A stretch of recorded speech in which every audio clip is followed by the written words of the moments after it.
Good morning students.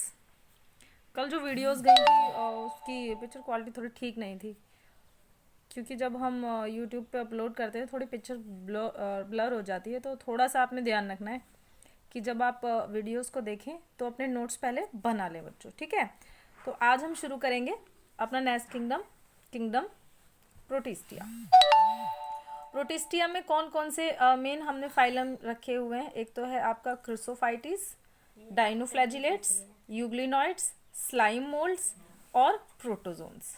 ठीक है बच्चों, ये जो जितने भी ऑर्गेनिज्म इस वाले किंगडम में हमारे आते हैं वो ज़्यादातर यूनिसेलुलर होते हैं। और लेकिन कई बार इन्हें आप आंखों से देख सकते हैं, क्योंकि जब ये बहुत सारे कॉलोनी में इकट्ठे हो जाते हैं तब उन्हें आंखों से भी देखा जा सकता है। ठीक है। यूकैरियोट्स हैं ये, ज़्यादातर एक्वेटिक हैं और फॉर्मिंग प्लैंकेटॉन्स। अब देखो एक टर्म्स आती है प्लैंकेटॉन्स, आपने 10th क्लास में पढ़ा था कि प्लैंकेटॉन्स कौन से होते हैं। वो बहुत माइक्रो ऑर्गेनिज्म प्लांट्स जो पानी में मिलते हैं या पानी के ऊपर वाले लेयर पे मिलते हैं। लेकिन 11th में हम थोड़ा सा इसके बारे में डिटेल में बताएंगे आपको।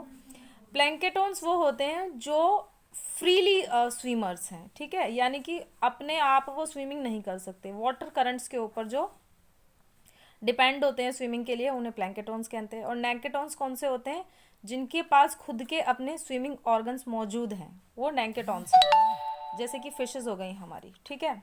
मोड ऑफ न्यूट्रिशन कैसा हो सकता है इनका, फोटोसिंथेसिस भी हो सकते हैं, ये सैप्रोफाइटिक भी हो सकते हैं, पैरासाइटिक भी हो सकते हैं, होलोजोइक भी हो सकते हैं। इनमें सभी में फ्लैजिलेट्स प्रेजेंट होता है।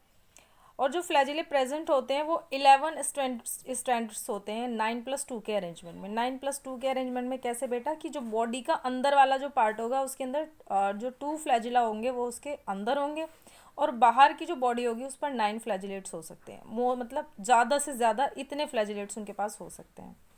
Microtubules composed of tubulin. ठीक है, छोटे छोटे कुछ ट्यूब्यूल्स के बने हुए होते हैं जो छोटी छोटी ट्यूबुलिन से मिलकर बना होगा। जेनेटिक मटेरियल कैसा हो सकता है इनका, कि 2 से ज़्यादा डीएनए मॉलिक्यूल इनके अंदर प्रेजेंट हो सकते हैं। तो इसका मतलब क्या है कि जो प्रोटिस्टिया है आपका वो मोनेरा और बाकी के जो दूसरे सारे किंगडम है उन दोनों के बीच की कड़ी है। ठीक है स्टूडेंट, क्योंकि इसमें भी जब हम आगे पढ़ेंगे तो बहुत सारी चीज़ें ऐसी आएंगी कि वो प्लांट्स में भी मिलेंगी और कुछ एनिमल्स में भी मिलेंगी, और काफ़ी हद तक क्योंकि ये बहुत माइक्रो ऑर्गेनिज्म है इसलिए ये मोनेरा से भी मिलते जुलते हैं। तो सबसे पहले हम इसका पहला क्लास पढ़ेंगे, क्राइसोफाइट्स। क्राइसोफाइट्स में क्या होंगे, सारे डायटम्स हैं। अब देखो पहला एक वर्ड आया नया, आप पूछोगे कि डायटम्स क्या होता है मैम।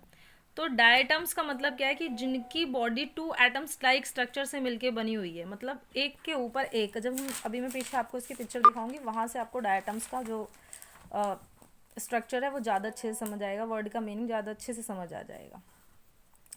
ठीक है, लेकिन हम ये नहीं कह सकते कि ये 2 हैं, है ये एक ही, लेकिन हमने इन्हें क्या कहा, क्योंकि ये 2 टाइप के पार्ट से मिलकर बना इसीलिए हम इन्हें डायटम्स कहते हैं। एंड गोल्डन एल्गी, डास्मिड्स भी इनको कहा जाता है, फ्रेश वाटर में मिलते हैं और उसके साथ साथ ये पानी समुद्री पानी में भी मिलते हैं, मैराइन वाटर्स में।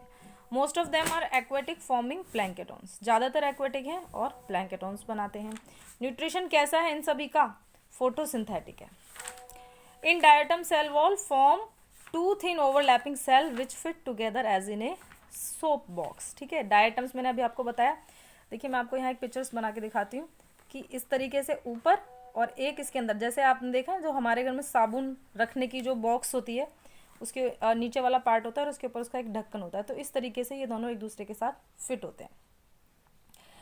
अब इनकी जो बॉडी बनी हुई है वो किससे बनी हुई है, सिलीशियस यानी कि सिलिका की बनी हुई है, इंडेक्स्ट्रेबल जिसे कभी तोड़ा ना जा सके, ऐसी सेल वॉल इनके पास होती है।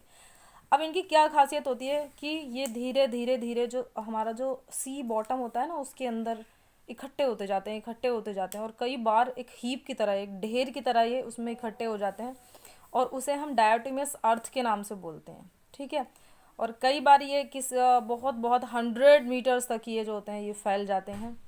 इन्हें पॉलिशिंग के लिए, फिल्ट्रेशन ऑफ ऑयल के लिए यूज़ किया जाता है, और ये these are the chief producer in oceans.